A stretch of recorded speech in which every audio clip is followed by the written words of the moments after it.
আমি 5টা কাৰ্যসূচী ৰূপায়ণ কৰিম। পোনপ্ৰথমে বিগত বানপানীত যিসকল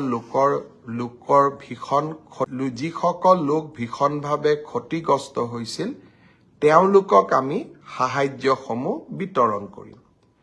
তাৰ পিছতেই মাইক্ৰ ফাইনেন্স লোন ৱেইভাৰৰ আমাৰ যিখন আঁচনি সেই আঁচনিখনৰ অধীনত 50,000 টকালৈকে ঋণ লোৱা আই মাতৃসকলক আমি নো অবজেকশ্যন চাৰ্টিফিকেটসমূহ বিতৰণ কৰিম।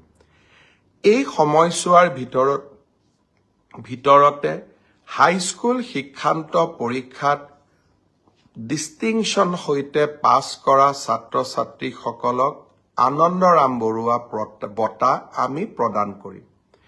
আৰু 10 ডিচেম্বৰৰ পৰা 20 ডিচেম্বৰৰ ভিতৰতে আমি নৱম মান শ্ৰেণীৰ ছাত্ৰীসকলক আৰু ছাত্ৰসকলক আমি চাইকেল বিতৰণ কৰিম। আৰু ঠিক একেধৰণে উচ্চতৰ মাধ্যমিকত সুখ্যাতিৰে উত্তীৰ্ণ হোৱা ছাত্ৰ আৰু ছাত্ৰী যিসকল ইতিমধ্যে নিৰ্বাচিত হৈছে তেওঁলোকক স্কুটিসমূহ বিতৰণ কৰিম। অৰ্থাৎ 10 ডিচেম্বৰৰ পৰা 20 ডিচেম্বৰলৈকে আমি সকলোৱে ব্যস্ত থাকিম আৰু সকলোকে এই আঁচনিসমূহৰ লাভ দিবলৈ আমি যত্ন কৰিম।